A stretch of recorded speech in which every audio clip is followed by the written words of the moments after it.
Hi friends, ஐநார் துணையில் நாளைக்கு என்ன நடக்க போகுதுன்னு பார்க்கலாம். வாங்க வீடியோக்குள்ளே போகலாம். நம்ம சேனல் இன்னும் சப்ஸ்கிரைப் பண்ணாதவங்க சப்ஸ்கிரைப் பண்ணிக்கோங்க. வானதி பாண்டியோட வீட்டில் எல்லார்த்துக்கிட்டையும் சொல்லிட்டாங்க, எங்கள் வீட்டில் பாண்டி கல்யாணம் பண்ணி கொடுக்கறதுக்கு சம்மதிச்சிட்டாங்க அப்படின்னு சொல்லி. அதனால் வானதி நாளைக்கே எங்கள் வீட்டுக்கே எல்லாருமே என்ன பொண்ணு கேட்க வந்துருங்க. எங்கள் அம்மாவே என்ன சொல்லி அனுப்பிச்சி விட்டுட்டாங்க, நாளைக்கு எல்லார்த்தையும் வர சொல்லு, உன்னைக்கும் பாண்டிக்கும் கல்யாணம் பண்ணி வச்சிட்றோம், எந்த நாள் என்ன ஏதுங்கிறத ரெண்டு குடும்பமும் சேர்ந்து பேசணும்னு சொல்லிவிட்டதை வானதி இங்கே வீட்டில் சொல்லிட்டு போயிடுறாங்க. எல்லாருமே அதுக்காக ரெடி ஆகிட்டாங்க. ஆனால் பாண்டி மட்டும் ஒரு மாதிரி கவலையாகவே இருக்கார். அதை நிலாவும் நோட் பண்ணி தான் இருக்காங்க. ஆனால் பொங்கல் விசேஷம் அதுவுமா நிலா எதுவுமே கேட்கல. அடுத்த நாள் இந்த டைம் போகலான்னு சொல்லி எல்லோரும் ஃபிக்ஸ் பண்ணி வச்சுட்டு எல்லோரும் கிளம்பி ரெடியாக இருக்காங்க. ஆனால் பாண்டி மட்டும் இன்னும் வரவே இல்லை. எல்லாம் கிளம்பிட்டு ஃபோன் பண்ணி பார்க்குறாங்க. பாண்டியோட ஃபோன் சுவிட்ச் ஆஃபாக இருக்குது. என்னம்மா பாண்டி இன்னும் வரலையே அப்படின்னு சொல்லி சேரன் பேசிகிட்டு இருக்காரு. அதுக்கு நிலா சொல்கிறாங்க, அண்ணா இல்லைண்ணே, ஏதாவது சார்ஜ் இல்லாமல் கூட ஃபோன் ஆயிருக்கலாம்ல, அவர் வந்துருவார், அவருக்காக பொண்ணு கேட்க போகிறதா அவர் வராமல் இருப்பாரா, நம்ம வெயிட் பண்ணி பார்க்கலான்னு சொல்லிட்டு எல்லாம் வெயிட் பண்ணிகிட்டு இருக்காங்க. அப்போ பாண்டி வராத பார்த்துட்டு வானதியோட வீட்டில் எல்லாருமே திட்ட ஆரம்பிச்சிட்டாங்க.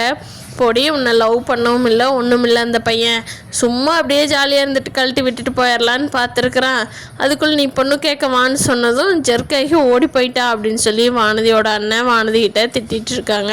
அதுக்கு வானதி சொல்கிறாங்க, பாண்டி அந்த மாதிரி பையன்லாம் கிடையாது, உனக்கு என்னடா தெரியும், பாண்டி ரொம்ப நல்ல பையன் அப்படின்னு சொல்லி சொல்கிறாங்க வானதி.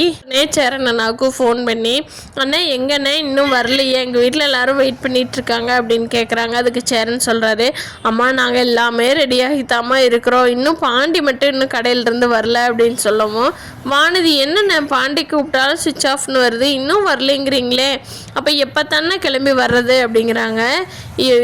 இருப்பா பாண்டி வந்த உடனே நாங்கள் வந்துடுறோம்ப்பா, இன்னொரு 10 நிமிஷம்ப்பா அப்படிங்கிறாங்க. ஆனால் கண்டிப்பாக பாண்டி வரமாட்டார். என்ன ரீசன்னா, இன்னும் சேரனாவே கல்யாணம் பண்ணாமல் இருக்கிறப்போ, கல்யாணம் பண்ணின சோழனும் செப்பரேட்டாக இருக்கிறப்போ நம்ம அதுக்குள்ளே எப்படி கல்யாணம் பண்ணிக்கிறது, இது சரியாக இருக்குமோ அப்படின்னு சொல்லி பாண்டி தான் யோசிக்கிறாரு. இந்த கவலையெல்லாம் வானதிக்கு எந்த பிரச்சனையுமே இல்லை. அவங்க கல்யாணம் பண்ணலைன்னா அது அவங்க இஷ்டம் அப்படிங்கிற மாதிரி நம்ம ஜாலியாக இருப்போம்னு யோசிக்கிறாங்க. பாண்டி குடும்பத்தோட சூழ்நிலையிலையா புரிஞ்சுக்கிட்டு இந்த பொண்ணு கேட்க போகிற படலத்தையே நம்ம கேன்சல் பண்ணிடலாம் அப்படின்னு சொல்லி தான் கடையை பூட்டிட்டு வெளியே எங்கேயோ ரோட்டில் நின்றுட்டுருக்காரு.